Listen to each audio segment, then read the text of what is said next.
Hey everybody, it's Tony Robbins. Welcome to the podcast. Today, I've got my dear friend, Russell Brunson. I've known Russell for about 15 years, 14, 15 years now. I've got to know him really well over the last decade or so. And what I love about Russell is, so many people are looking for ways to maximize their business or to find a way to produce a secondary income. And most of the stuff that you see online is disappointing would be the nicest word I could give for it. There's so many scams, there's so much BS. And what I love about Russell, and the reason I wanted to introduce you to briefly today, is he has a new book out called Expert Secrets. The subtitle is Help You Find Your Message, Build a Tribe, and Change the World. Yes, hold that up so we all see that. There it is. There we go.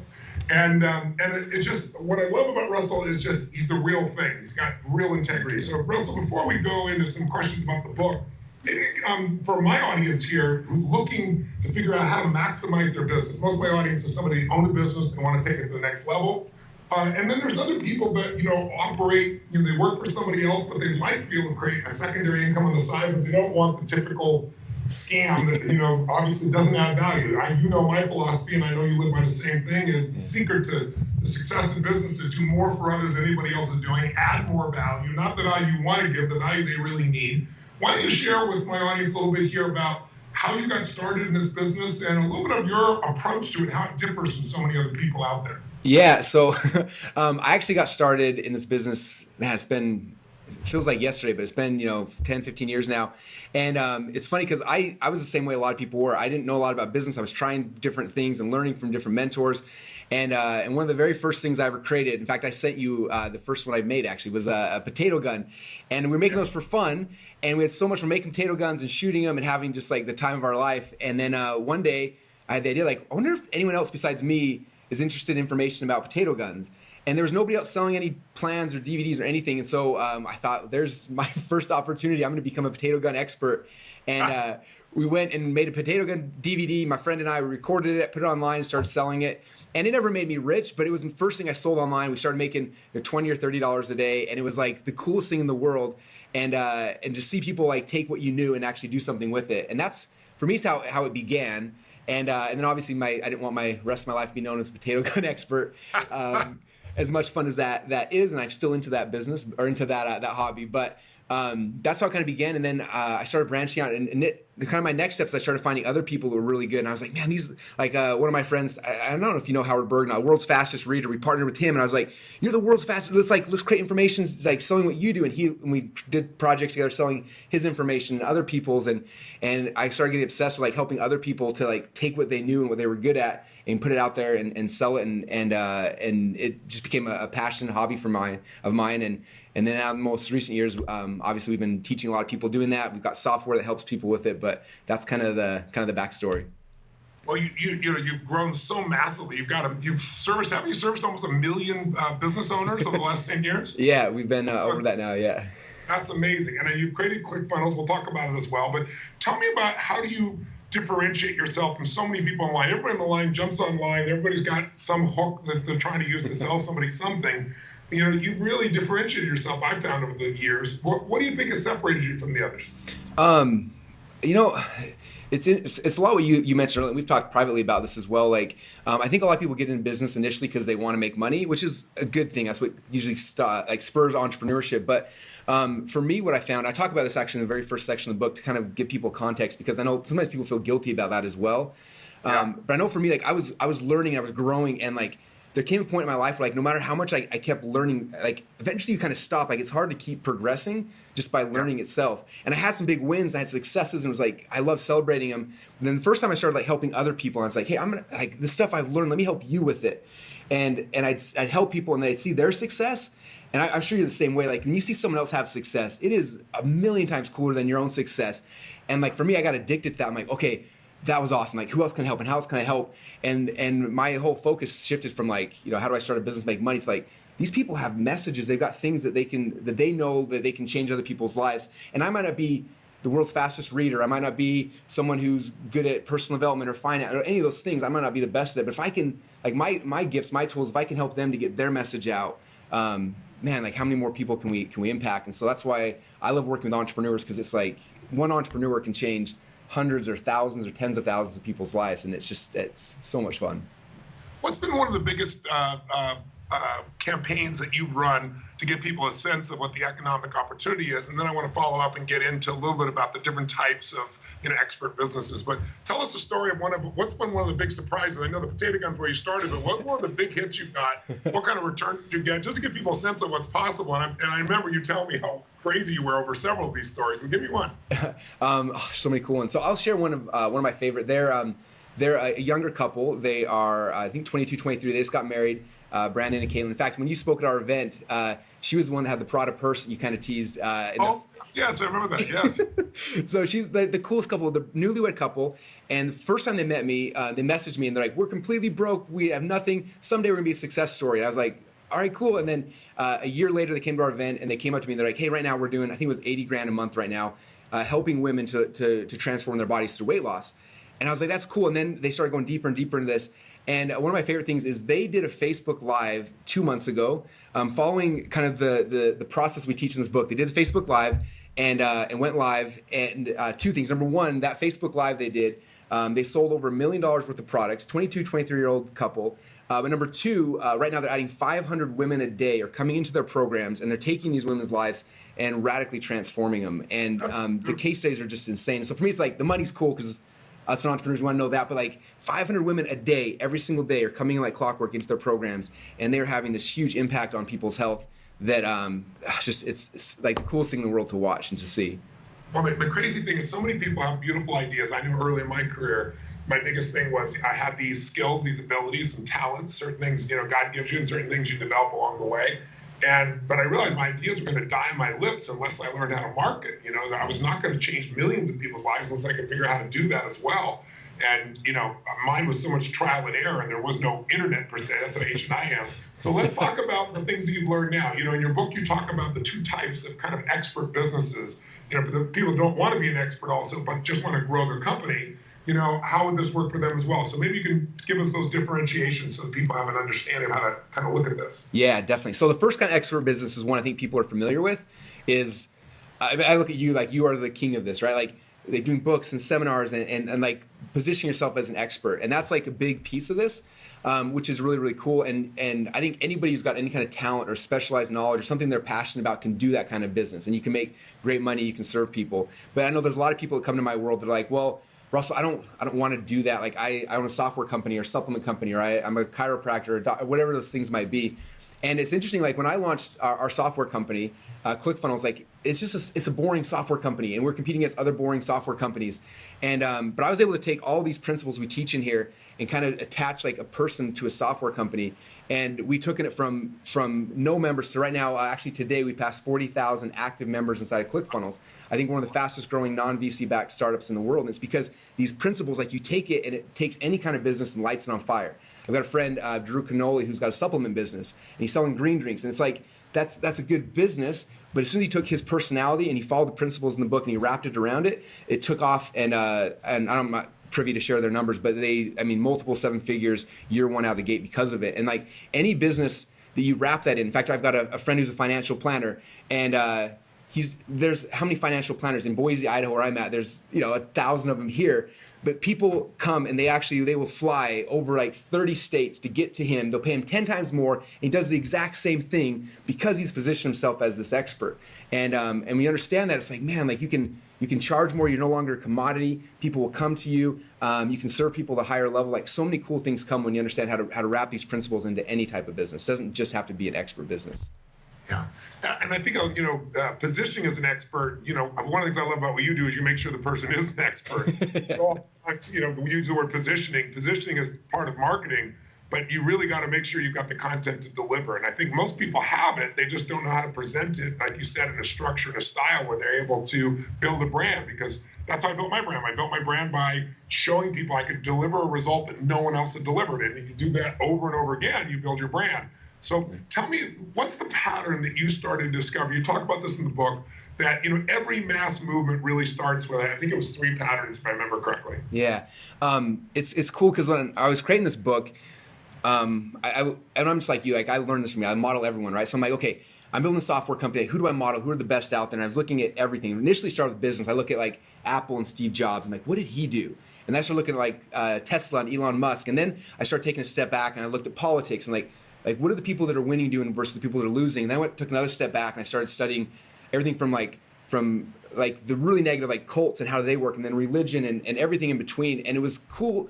As I was going deep in the study, and I know you've done this before, you're going through stuff, and all of a sudden, like, I started seeing this weird pattern. I was in a point of immersion where I was like, for 3 or 4 weeks, just geeking out, and all of a sudden, I'm like, there's this pattern. I was like, I started looking at, on one side, which, the negative side of things, like Hitler and the Nazi Party, and I saw like this pattern that he used. And I look over on the other side, Christ and Christianity, I see pattern here, and I see Jobs did it, and everyone, and I was like, oh my gosh, there's this pattern. And what was cool is as soon as I identified the pattern, then I started looking at our company. I was like, okay, we're doing parts of this, or maybe 1 or 2 things, but now that I know it, how can we amplify it? What are the things we can do to make it better?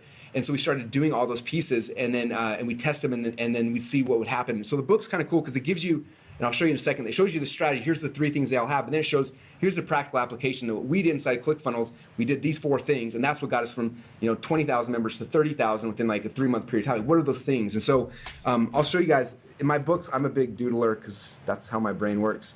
But there's tons of sketches. Like this is a sketch from this. So this right here, this is the 3 things that every mass movement from the beginning of time all has had. I'll kind of go through real quickly. Number 1 is all of them have some type of charismatic leader. And I know that sometimes we notice this like in expert businesses, but first time I mentioned this on a podcast, and someone's like, well, that's not true with real businesses, Russell. And I'm like, well, what about Steve Jobs? Or what about Apple? Like, who was their charismatic leader? And they're like, well, I guess they had one. And I mentioned 4 or 5 more, and they're like, okay, maybe all the good movements do have somebody that people can connect with. And that's a big thing because it's hard to connect with just a brand. Longer term, you can do that, but initially, especially, like it's a person you connect with that gets you to want to follow. The number 2 thing in the pattern is all of them had like a future-based cause that they were taking people towards. And one of the coolest ways I found, I talk about this, I went through all the U.S. elections from the one that just happened all the way back to like George Washington. And what's interesting is I was able to find most of the campaign slogans on both the sides, like Republican or Democrat. And it didn't matter who won, what party, whatever, but the ones that won, all the candidates had like a very future-based cause. Think about Trump was, let's make America great again. And all the people that lost had a very present-based cause. Like Hillary had, I think hers, the 2 or 3 slogans I found hers like, I'm with her, and like very present-based things. You look back when Obama won, Obama was all about change, and Bush was. And then like, it's interesting. And so I started realizing that. And so inside of our big mass movement we were trying to create, I realized like we need a future-based cause. Like what is that? So we created one, and then we figured out how to amplify it, and we show all the examples of how we've done that. And that gets people to want to come with you. And then the 3rd thing, and this is probably the least understood, but I think the most important, is every mass movement the leader offered their people a new opportunity, which is they didn't come and try to just help people become better, but they were like, look, this is a new opportunity. I wanted to. How would you define? So a lot of people don't make that. I know it sounds simple, but how do you define a new opportunity in your mind? Yeah, so so many people take something that currently exists and they convert it into seemingly a new opportunity. I'm just curious, what's your definition? So for me, I look at like whatever customer we're trying to serve, right? They're coming to us and they want a result. So this is the result I want to get over here. And usually we're not the first person they came to. Like usually they've been trying to get this result for a while, and they're in some vehicle, and I like visualize it as a vehicle. They're in a car, they're in a vehicle, they're driving to get that result. And so what most people do in business is they come and they sell what I call an improvement offer. So they'll come and like, oh, that vehicle you're in. Well, it's like, let me step back. So an example, let's say you're in the weight loss. Let's say you want to lose weight. So the vehicle that you might be in, let's say it's the Atkins diet, or it could be whatever diet, right? And that's the vehicle, and they're in that thing. And so an improvement offer is coming back, and what most people do is like, hey, you're in this thing, I'm gonna make that experience better for you, and we're gonna whatever, they try to make it better. But the hard thing is that someone knows what that experience is like. They're in this vehicle trying to get the result, and if they're not happy, like they're not happiness. No matter how hard we try to make that process better, it's going to be, you're always going to have tons of friction. Whereas if I come and say, look, they're going to compare you to them even if you're different. Yeah, exactly. So if I come and I can create an actual new opportunity and say, look, get out of that vehicle you're in, getting that result, come over to this vehicle, it's completely different. It's a new opportunity. This is what's going to take you over here. That's how it causes these huge changes. One of my favorites, a friend you and I both have, Dave Asprey. He came in with his movement, and he's like, look, you're going to eat high fat, put butter in your coffee, all sorts of things. And people are like, what? If you would have heard that description before, you told him he was nuts. The marketing he did on that was so genius. Oh, so brilliant. And everyone's jumping from their vehicles coming to here because it's like, I don't know what they're doing, but that sounds way better. And they come over, and he's built a huge mass movement, huge company, supplement company, retail stores, like everything based on this new opportunity he provided people. And it was brilliant, as you know. Tell us about the Epiphany Bridge and how can you use that concept to sell just about anything without actually selling anything. Okay, I actually got a little whiteboard for you to show this. So This is did my homework prepared for today. So this is funny. Most people, if they try to sell you something, they come to you and they try to pitch you logically on the thing that like why they believe in their thing. And so I drew this out one day, and like this has been huge for me and for everyone that goes through my coaching stuff, is this thing called Epiphany Bridge. So what happens is, like, this is us right here, right? And we're living our normal life. Like this, I could use this my example with you. Before I met you, before I started going to your things, like life was good, right? I thought everything was perfect, and then I was introduced to you, and I had this like epiphany where it's like, oh my gosh, like things, like life is good, but like I'm seeing things in black and white. Now things are colorful, right? And like it changed for me. It was huge. And so I went on this journey where I went on this big Epiphany Bridge. And what happens is we come over here to this side of the bridge, and what happens over here is we start studying, we start learning, we start geeking out. And so like, you know, I went to all your events, I read all your books multiple times, your courses, and like for you, like I'm in the Tony world, right? I understand your language patterns. And then I go to like my wife, and I'm like, and I'm so excited to tell her, and I learned all this stuff. And the first thing that we all do is we jump over here, and this is techno babble. We jump and we start trying to logically convince the people around us, like logically, like, oh yeah, you learn this thing, and we spew out this techno babble. And what happens is that people hear that techno babble and they freak out, and they're like, oh, and they run away, right?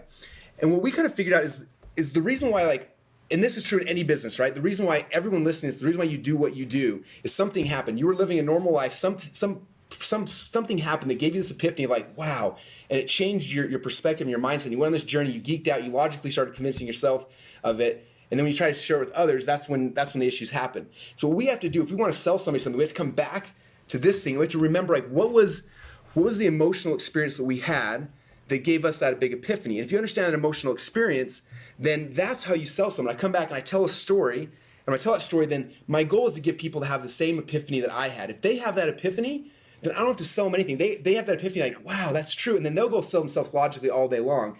I just have to come back here, remember the experience I had, and become really good at telling it. And in the book, you know, it's not just like telling a story. I walk through like the process and the scripts and how to control their state. This is a huge thing I learned from you, because how many people tell a story, and like one person tells a story and of what something happened, and you're like, okay, cool. And you're like, no, like, you try to explain it 3 or 4 times, and finally you say, like, oh man, I guess you had to be there. If you were there, you would have experienced it. Like, if you learn how to tell stories the right way, and you control the way you tell the story, you control their state so that they get in the same state that you were in when you had that epiphany. If you can do that the right way, then they'll have the same epiphany you had. And then, like I said, they'll sell themselves. And so this book is all about that. Like, how do you tell the stories in the right way that get people in the right state, that get them excited about your ideas, your concepts, and then get them to actually take action and do the thing that you need them to do to get the result that they want. And so for me, like, the biggest thing I've always seen people struggle with, they try to get into business or try to sell their advice and things like that, is they get into this like used car salesman mode of trying to like learn how to close people. And I'm like, no, it's not closing. Like, what was it that got you fired up? If you can remember that moment and you get really good at telling that story, then they'll feel that and they'll get fired up too. And like, that's the key. And so we understand that, and this book is all about that. Well, leadership, as you know, leadership's all about transferring emotion, because logic doesn't get us to take action. There's not enough juice in the logic, right? We only have enough logic to justify an emotional decision. And you know what? One of the things I think that you've done consistently, I think it's the people sense your authenticity because you come back to that emotional bridge. When you're talking about it right now, I can feel your passion, excitement like it was yesterday. And, you know, for a decade plus, these million people you've been helping, business owners, it's all come, I really believe, because you not only have the goods and the tools, but you can get the emotion there to follow through. It's like I always say to people, you know, where were you on 9/11? Do you remember the moment where you were? And people remember the moment, they remember where they were, they remember who was nearby, they see the image. They go, where were you on 8/11? And nobody knows, right? Because emotion, you know, information without emotion is just really not retained. It's information with it. And if you don't have that as the marketer, as the teacher, as the trainer, as the expert, it's going to go nowhere. Listen, I promised to keep this tight for you for 20 minutes. I'm already over a little bit. Where can people get your book? And I know you're making a really special offer for people, and I want to get it out to as many people as possible. My goal is not only people who want to build cash flow, but again, so many business owners need new ways to penetrate the marketplace. So I want you to tell me that, but I want to ask you one last question before I even though we're a little over time. What do you think is the biggest misconception about marketing today? And what do people, if they only did one thing to change their marketing for the better, what would it be? I think the biggest misconception is that people, and this comes down to everything I learned from you. So it's people are so tied to their significance that when they try to sell themselves, their business, that they try to posture themselves all the time. And the posturing like deflects people, even though it makes you feel, I don't know what it is. the more vulnerable you get, the better it is. Like when people, we have our high-end coaching programs, people ask, how do you sell that, Russell? And like, I show a 10-minute video of me telling my story with my wife, and we're trying to have twins, and I cry 3 or 4 times in it, and I tell that story. I'm super vulnerable, and people connect with me, and then they follow me. And like, it's about connection and being vulnerable. That's what gets people to draw into. It's not significance and stature. It's vulnerability, and that's what gets people in. And that works for any business. I had a friend who's a chiropractor. I was trying to help him, and it was funny because he's trying to sell, like all the other chiropractors talk about, like, you know, their fees and this and all this stuff, and how the adjustment and alignment, all this technical stuff. And I kept asking. Finally one day I was like, why are you a chiropractor? And he told me this amazing story about his wife got in a car wreck, and he was in dental school at the time, and she got injured really, really bad, and took her to a medical doctor in a couple of places, and nothing helped. And finally he took her to a chiropractor, and he adjusted her and changed her. She literally changed her life.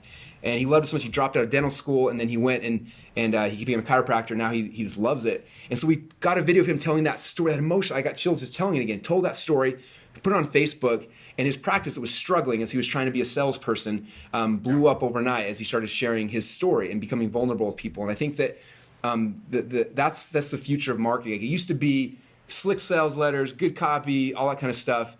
That's what worked before. Today, like, we're in a society, like, as people are watching your video, they're Googling your name and Facebooking you and doing everything. And if you're not vulnerable all times and being yourself all the time, like it's too easy to not know. And it's all about just that connection. That's what gets people. That's marketing today. That's where it's going. That's what I love about you, brother. I mean, you're the real thing. It's so rare, unfortunately. And as you know, the more you try to prove that you're, the best, and, try to convince people and try to be significant, the more they want to prove they're more significant than you. You've never done that. I love that you share openly everything, your failures, successes, but the level of success you generated is second to none. I really want people to get your book. So what's your offer for them so they can go pick that up? Cool. So I pre-bought a whole bunch of copies of this during our launch. And so I've already paid for the book, and I shipped them to Boise, but now they're in a warehouse in Boise, and we got to ship them to you. So I think it's in the US, it's $7.95. It's international, I think it's $14.95, but we'll ship it out to you. And basically I want people to read this. The thing I tell everyone, like, I believe this book will change your life, but like, more importantly, it's going to give you the tools you need to help change other people's lives. And that's the gift I have for everybody. I hope you guys read this book and you love it. And I want to thank you for letting me share this with your audience, and just appreciate you. You've changed my life, my wife's life, and half our staff, everyone here. So we are so grateful for you. Well, I want to support you any way I can, buddy, because you give tools that people desperately need. And if you're out there watching right now, listen, all business is innovation and marketing, right? Innovation really means finding a better way to meet your clients' needs. You can't just meet them. You got to constantly find a new way to meet them, or people get bored or they get frustrated. I always tell people, satisfied customers go away, raving fans stay. So you got to do that. But you also then, with that innovation, you have the best innovation in the world. If you don't market effectively, if you don't get people to want you to, what you have to do, if you don't get them to seek you out, then you're never going to have the impact that you really want. So Russell's got some great tools. And Russell, I'm going to reach back out to the conversation. Let's see if we can get you out to Business Mastery to maybe add some more details to this for people as well. But please go get his book, and where do they go get the book? Expertsecrets.com/Tony is a special link we set up for you guys. So expertsecrets.com/Tony. Great. I love you, brother. Great to be with you. Hope a lot of people go grab this book and change their business and change their life. And I'll look forward to talking to you soon. Awesome, man. Thank you so much. I appreciate you. God bless, brother. Bye-bye.